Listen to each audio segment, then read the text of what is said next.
अस्सलामुअलैकुम, आप देख रहे हैं जीटीवी न्यूज़ और मैं हूँ रानी सैफुल्ला खान। हेडलाइंस आपने जानी, आपको अपडेट करें। तहरीक इंसाफ और मुस्लिम लीग काफ ने डिप्टी स्पीकर की रूलिंग को सुप्रीम कोर्ट लाहौर रजिस्ट्री में चैलेंज कर दिया। चौधरी परवेज़ इलाही के वकील आमिर सैदरा की जानिब से दरख्वास्त दायर की गई, जिसको डिप्टी रजिस्ट्रार एजाज गोराइया ने वसूल किया, जिसके बाद केस को समाअत के लिए मुकर्रर कर दिया गया। सुप्रीम कोर्ट और लाहौर रजिस्ट्री में दरख्वास्त पर समाअत कुछ देर में शुरू की जाएगी। दरख्वास्त में डिप्टी स्पीकर दोस्त मजारी, चौधरी शुजात, हमजा शहबाज समेत दीगर को फरीक बनाया गया है। दरख्वास्त में मौक़िफ़ इख्तियार किया गया है कि डिप्टी स्पीकर ने आइन के आर्टिकल 63A की खिलाफ वर्जी की। आइन के आर्टिकल 17, 55 और 130 के तहत अक्सरियती राय के खिलाफ फैसला दिया गया। दरख्वास्त में मजीद ये भी कहा गया कि चौधरी शुजात का असल ख़त डिप्टी स्पीकर के पास मौजूद था, लेकिन पार्टी लीडर का असल ख़त बगैर किसी तस्दीक के डिप्टी स्पीकर ने कबूल किया और अपने इख्तियारात से तजावुज़ किया। दरख्वास्त में अदालत से रूलिंग मुअत्तल करके हमजा शहबाज को हल्फ लेने से रोकने की सदा भी की गई है। आपको अपडेट कर रहे हैं इस हवाले से। वज़ीर आला पंजाब के इंतखाब का मामला भी ऐवान से निकल कर अदालत जा पहुंचा। तहरीक इंसाफ और मुस्लिम लीग काफ ने डिप्टी स्पीकर पंजाब असम्बली की रूलिंग को सुप्रीम कोर्ट में चैलेंज कर दिया। लाहौर रजिस्ट्री में दरख्वास्त की समाअत आज होगी। मज़ीद क्या तफसीलात हैं जान लेते हैं नुमाइंदा जीटीवी न्यूज़ ऐनुल आबदीन से। जी ज़ैन, अपडेट कीजिएगा। जी बिल्कुल, ऐवान से निकलकर मामला अदालत में आ पहुंचा और रात को पहली दफ़ा तारीख में सुप्रीम कोर्ट लाहौर रजिस्ट्री रात 12 बजे खुली और तकरीबन 2 बजे के करीब, यानी कि 2 बजने वाले थे, जब जो पिटीशन है दरख्वास्त गुजार चौधरी परवेज़ इलाही काफ लीग और तहरीक इंसाफ इसमें दरख्वास्त गुजार है, जिन्होंने डिप्टी स्पीकर दोस्त मजारी की रूलिंग को सुप्रीम कोर्ट में चैलेंज किया है। दरख्वास्त दायर हुई, ताहाल अभी तक उसका वक्त रजिस्ट्रार की जानिब से या ड्यूटी रोस्टर जो है वो जारी नहीं किया गया कि कितने रुकनी बेंच समाअत करेगा और कौन कौन से जजिस पर मुश्तमिल बेंच है और कितने बजे इसकी समाअत होगी, ये ताहाल ड्यूटी रोस्टर अभी तक जारी नहीं किया गया। यही राय कह रहे हैं कि आज ही, क्योंकि उन्होंने इस्तदा की थी, जो काफ लीग के वकील चौधरी परवेज़ इलाही थे, उन्होंने कहा था कि इसकी जो समाअत है वो रात के वक्त ही शुरू की जाए। अगर रात को नहीं शुरू की जा सकती तो सुबह जो है वो 9 बजे इसकी समाअत मुकर्रर की जाए और जो है वो बेंच यहाँ पर सुने। ताहाल बेंच ने भी ये फैसला नहीं किया कि उन्होंने सुप्रीम कोर्ट लाहौर रजिस्ट्री में समाअत सुननी है या इस्लामाबाद सुननी है। ताहाल ये है कि जैसे ही ड्यूटी रोस्टर जारी होगा उसके बाद यहाँ पर दौड़े भी लग जाएंगी और तमाम जो है वो काफ लीग और तहरीक इंसाफ के जो कारकुनान हैं, रहनुमा हैं, वो भी पहुंचना शुरू हो जाएंगे। मैं आपको बता चलूं कि दरख्वास्त में जो बुनियादी मौक़िफ़ इख्तियार किया है वो ये किया है कि चौधरी परवेज़ इलाही ने, जिन्होंने 186 वोट लिए, काफ लीग के 10 वोट मुस्तरद करते हुए उनकी जो डिप्टी स्पीकर दोस्त मजारी अचानक जो है वो चौधरी शुजात का ख़त ले आए। उन्होंने कहा कि जो पार्टी हेड हैं उनकी जानिब से कहा गया है कि हमजा शहबाज को वोट देना था, लिहाजा उन्होंने खिलाफ वर्जी की है। डी सीट होते हैं और ये वोट को मुस्तरद किया जाता है, पासा पलटता है, हमजा शहबाज के शेर के नारे लगना शुरू हो जाते हैं। 179 वोट जो उन्होंने लिए थे उससे वो जीत जाते हैं। जो 186 वोट लेने वाला है माइनस सब 10 होते हैं, 176 रह जाते हैं। यूं फिर उसके बाद जो है वो भागम भाग सुप्रीम कोर्ट की तरफ रुजू किया जाता है और ये भी इस दावे में कहा गया है कि आर्टिकल 63A की खिलाफ वर्जी की गई है। डिप्टी स्पीकर दोस्त मजारी की जो रूलिंग है वो आइन के मुतसादम है। इन्होंने आइन शिकनी भी की है, तौहीन अदालत भी की है, लिहाजा ये है कि इसके बाद इनका तौहीन अदालत की दरख्वास्त दायर करने का भी इरादा है। पहले ये समाअत होगी, उसके बाद इन्होंने कहा है कि आइन जो आर्टिकल 6 है, यानी कि आइन के कानून की खिलाफ वर्जी, आइन की खिलाफ वर्जी है, वो भी की गई है। मैं आपको बता चलूँ कि इन्होंने ये भी इस्तदा की है कि फुल बेंच इसकी समाअत करे। देखना ये है कि कितने रुकनी बेंच पर मुश्तमिल जो है वो जजिस केस की समाअत होती है और जैसे ही इसका ड्यूटी रोस्टर जारी किया जाएगा असल जो शक्ल और सूरत हाल है वो तब पता लगेगी। जी ठीक है ज़ैनुल आबदीन, आप हमें अपडेट कर रहे थे, आपका बेहद शुक्रिया। अपने नाजरीन को एक बार फिर आगाह करेंगे, नून लीग के उम्मीदवार हमजा शहबाज वज़ीर आला पंजाब का ओहदा बरकरार रखने में कामयाब हो गए हैं, जबकि परवेज़ इलाही को फिर शिकस्त का सामना करना पड़ा। पंजाब असम्बली में वज़ीर आला पंजाब के लिए वोटिंग हुई, जिसमें हमजा शहबाज ने अक्सरियत की हिमायत हासिल कर ली। वज़ीर आला पंजाब के इंतखाब के लिए पंजाब असम्बली का इजलास तकरीबन 2.25 घंटे की ताख़ीर से शाम 7 बजे शुरू हुआ। जिसके बाद डिप्टी स्पीकर दोस्त मोहम्मद मजारी ने वोटिंग का अमल शुरू करवाया। वोटिंग के नतीजे के मुताबिक पीटीआई के उम्मीदवार परवेज इलाही ने 186 वोट लिए, जबकि मुस्लिम लीग नून के अमजद शहबाज ने 169 लिए थे। ताहम वोटिंग का अमल मुकम्मल होने के बाद डिप्टी स्पीकर दोस्त मजारी ने काफ लीग के सरबराह चौधरी शुजात के खत को पढ़कर सुनाया, जिसमें उन्होंने काफ लीग के अरकान को अमजद शहबाज को डालने की हिदायत भी की थी। डिप्टी स्पीकर ने कहा, इस खत के मुताबिक सुप्रीम कोर्ट के फैसले की रोशनी में जितने भी वोट काफ लीग के कास्ट हुए वो मुस्तरद होते हैं और मैं इस बात का ऐलान करता हूँ कि 10 वोट खत्म होने के बाद अमजद शहबाज वजीर आला पंजाब मुंतखब हो गए हैं। वज़ीर आला पंजाब के लिए तहरीक इंसाफ और मुस्लिम लीग काफ के मुश्तरका उम्मीदवार चौधरी परवेज इलाही ने डिप्टी स्पीकर दोस्त मोहम्मद मजारी के खिलाफ गद्दारी का मुकदमा कायम करने का मुतालबा कर दिया है।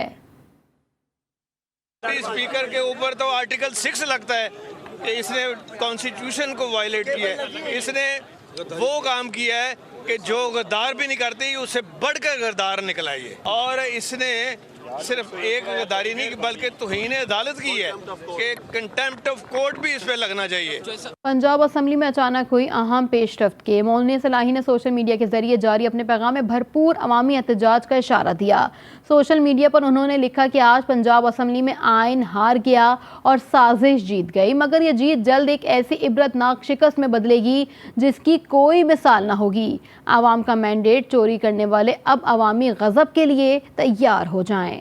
सबने तमाशा देखा कि सियासतदान बिक रहे हैं। साबिक वज़ीर आज़म इमरान खान का पंजाब असम्बली में होने वाले वज़ीर आला के इंतखाब पर रद्द अमल। आसिफ अली जरदारी बैरूनी साजिश का हिस्सा बना और शरीफों को साथ मिलाया। चौधरी शुजात हुसैन का ख़त किसी भी तरह काबिल कबूल नहीं। सारी नजरें सुप्रीम कोर्ट की तरफ हैं। सिंध हुकूमत यानी पाकिस्तान की अवाम के पैसे से खरीदो फरोख्त हो रही, बैरूनी साजिश का हिस्सा बना वो, और उसके साथ ये शरीफ पुरअमन एहतजाज जो हमारा था 25 मई को, उसके ऊपर जुल्म किया गया, औरतें बच्चों के ऊपर शेलिंग की गई। वो रात को कौन पहुंच गए? ज़मीरों का सुदागर आसिफ जरदारी। पूरी इंफॉर्मेशन थी कि पैसा चलाने आए, क्योंकि ये पब्लिक में तो निकल ही नहीं सकता। आसिफ जरदारी पब्लिक में निकलेगा, लोग इसको अंडे मारेंगे। ये पब्लिक से डरता है, लेकिन ये पैसे की बोरी पकड़ी हुई है, चोरी करके अवाम का पैसा, उसी चोरी से पाकिस्तान की जमहूरियत का जनाजा निकालता है। हर इलेक्शन के अंदर ये पैसा चलाता है, सिर्फ और सिर्फ चोरी के पैसे से ये जमहूरियत को खरीदता है। ये जब वाज़े तौर पे आर्टिकल 63A में लिखा हुआ है, सुप्रीम कोर्ट की रूलिंग है कि पार्लियामेंट्री पार्टी का हेड पार्लियामेंट्री पार्टी का जब फैसला करती है कि जिसके साथ भी जाना है, वो पार्टी उधर जाके वोट देती है। जो बाहर बैठा हुआ है, जो पार्टी का हेड है, उसका इसमें नाम नहीं लिखा हुआ। क्योंकि मेरे से ये हुआ है, हमने हमारे लोगों को जब अपने 25 लोटों को हटाना था, तो तब भी पार्लियामेंट्री हेड ने लेटर लिखा। जब मैंने पहले लिखा, वो रद्द कर दिया गया था। तो शुजात का तो लेटर ही नहीं वैलिड। उस लेटर के ऊपर ये जो शख्स है, ये जो बना है स्पीकर, कोई शर्म नहीं आती इसे कि वोट डाल गए हैं।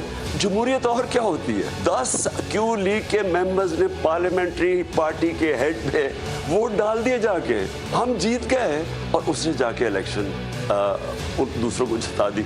और मैं सारी अपनी आप कौम को फिर कह रहा हूँ, हमने बताना हम इंसान हैं, हम भेड़ बकरियां नहीं हैं। और मैं आखिर में अपने सुप्रीम कोर्ट को कहता हूँ कि देखिए, सारी नजरें अब आपकी तरफ। लोगों को जब तक हमारा इंसाफ का निजाम नहीं पकड़ेगा, मैं कहता था कि मैं इनको NRO नहीं दूँ, मैं क्यों बार बार कहता रहा 3.5 साल, पूरा मेरे ऊपर प्रेशर डाला गया कि इनको NRO दे। जब तक पाकिस्तान में ताकतवर डाकुओं को हम कानून के नीचे नहीं लेके आएंगे, मेरे पाकिस्तानियों, इस मुल्क का कोई मुस्तकबिल नहीं। वज़ीर इत्तलात और नशरियात मरियम औरंगज़ेब ने चेयरमैन PTI को कड़ी तनकीद का निशाना बनाया है।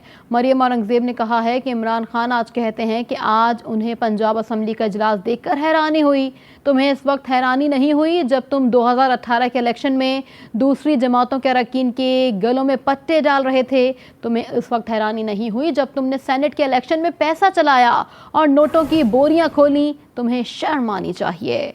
ये कहता है मैं हैरान हो गया कि आज हुआ क्या है। तुम 2018 में जब दूसरे लोगों को पट्टे पहना रहे थे दूसरी जमात के लोगों में, तब तुम हैरान नहीं हुए थे। तुम सेनेट के इलेक्शन में जब तुमने पैसों की बोरियां खोली, तब तुम्हें हैरानगी नहीं हुई थी। पंजाब के मैंडेट की बात करते हो। इमरान खान की कॉल के बाद रात गए तक मुख्तलिफ शहरों में शदीद एहतजाज का सिलसिला जारी रहा। लाहौर के लिबर्टी चौक पर कारकुनों ने शदीद नारेबाजी की। लाहौर हाई कोर्ट जाने वाली सड़क भी ब्लॉक रही, जबकि कारकुनों ने सुप्रीम कोर्ट रजिस्ट्री के बाहर भी एहतजाज किया। फैसलाबाद, मुल्तान, मुजफ्फरगढ़, कोयटा, पेशावर में भी शदीद एहतजाज का सिलसिला रात गए तक जारी रहा। इस्लामाबाद के F9 पार्क और पेशावर समेत मुख्तलिफ शहरों में एहतजाजी रैलियां भी निकाली गईं।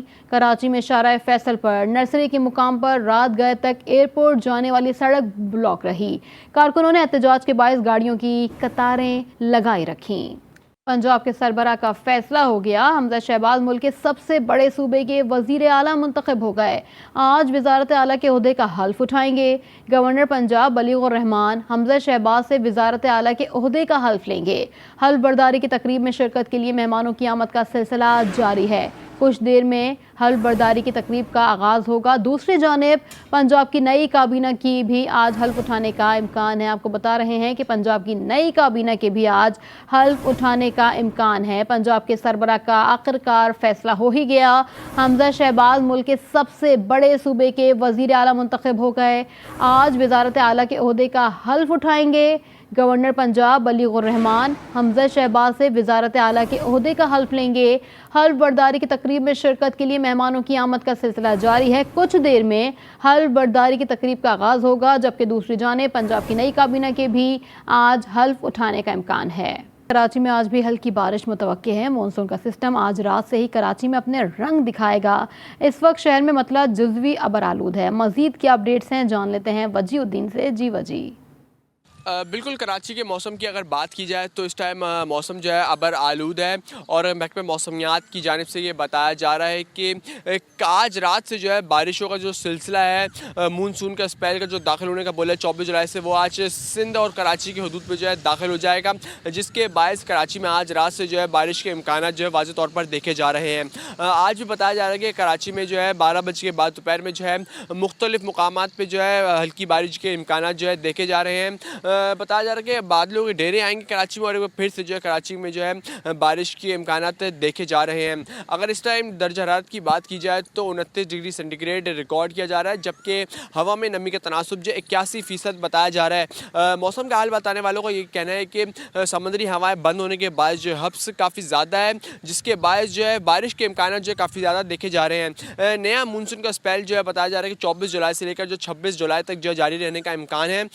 अगर बारिशों के हवाले से बात की जाए तो बताया जा रहा है कि मानसून का जो तीसरा स्पेल है कराची में जो ये स्पेल है इसके अलर्ट भी जारी कर देगा और बताया जा रहा है कि इस स्पेल में जो है कराची में जमकर जो है बारिश के इम्कान देखे जा रहे हैं। तो हम देखते हैं कि शहरी भी जो काफ़ी ज़्यादा हमें खुश दिखाई दे रहे हैं और अभी जो है मौसम काफ़ी ज़्यादा खुशगवार हुआ है और बताया जा रहा है कि आज दिन के औकात में जो है मौसम अचानक से तब्दील होगा और कराची के शहरियों को जो है एक बार फिर से जो है बारिश की उम्मीद और किरण जो है काफ़ी ज़्यादा नज़र आ रही है। जी। भारत की जानिब से कई हज़ार क्यूसेक पानी दरिया सतलुज में छोड़ने के बायस भावल नगर के मुकाम पर दरिया में पानी की सतह में मुसलसल इजाफा हो रहा है। मुतादिद देहात पानी में डूब गए, मुकामी अफराद नकल मकानी पर मजबूर हो गए। तफसीलात जान लेते हैं मजीद जमान मखसूस से। जी जमान, अपडेट कीजिएगा। मैं इस वक्त मौजूद हूँ बहावर नगर दरिया सतलुज में। आपको बताएं दरिया सतलुज में कई हज़ार क्यूसिक जो है वो पानी भारत की जानिब से छोड़ दिया गया है, जो यहाँ पर तबाही मचाता हुआ कई देहातों में दाखिल हो चुका है। कई इलाका मकीन अपनी इलाका को छोड़कर दूसरे इलाकों में मुंतकिल होने पर मजबूर हो गए हैं। कई यहाँ पर इलाका मकीनों की फसलें तबाह हो चुकी हैं, कई देहातों में पानी दाखिल हो चुका है। डिस्ट्रिक्ट इंतज़ामिया की जानिब से यहाँ पर कैंप भी लगा दिए गए हैं, जिससे इलाका मकीनों को यहाँ पर रिलीफ दिया जा रहा है। वो उनकी इमदाद के लिए यहाँ पर डिस्ट्रिक्ट इंतज़ामिया पहुँच चुकी है। इसके अलावा आपको बताएं कि बहावर नगर के कई देहातों में जो उनसा है दरिया सतलुज का पानी दाखिल हो गया है। कुछ अरसा पहले यहाँ पर खुश्क साली छाई हुई थी, यहाँ पर रेत का दरिया में ये दरिया सतलुज तब्दील हो गया था, लेकिन इस वक्त जो है यहाँ पर पानी की सतह इतनी बुलंद हो चुकी है कि यहाँ के इलाका मकीन अपने इलाके छोड़ के दूसरे इलाकों इलाकों में मुंतकिल होना शुरू हो गए हैं। जी, और अब आपको बताएं, बैंक अल-फलाह और ACE मनी ट्रांसफ़र के ज़ेर एहतमाम तरसीलात ज़र भेजने वाले पाकिस्तानियों में कुरानदाजी की गई, जिसमें 6 खुशनसीब लोगों को किया स्पोर्टेज कार इनाम में दी गई। बैंक अल-फलाह ने ACE मनी ट्रांसफ़र के साथ इश्तराक से लाहौर के मुकामी होटल में तकरीब मुनक्किद की। ACE मनी ट्रांसफ़र के ज़रिए बरतानिया, यूरोपियन यूनियन, स्विट्ज़रलैंड और ऑस्ट्रेलिया से बैंक अल-फलाह में तरसीलात ज़र भेजने वालों को खुश नसीबों में 6 किया स्पोर्टेज अल्फा यूवेस कारें तकसीम की गईं। इस मौके पर इजहार ख्याल करते हुए Abdurrahman Khan, group head bank Alfalah ने कहा कि हम समंदर पार पाकिस्तानियों की कानूनी ज़राए से रकम भेजने पर हौसला अफजाई करते रहेंगे। CCO और ACE राशिद अशरफ ने मुहिम के लिए मुआवनत का आदा भी किया। आम खबरें आप तक पहुँचाएँ। मज़ीद खबर अपडेट्स के लिए विजिट कर सकते हैं हमारी वेबसाइट GTVnetwork.tv। देखते रहिए GTV न्यूज़, जी पाकिस्तान के लिए।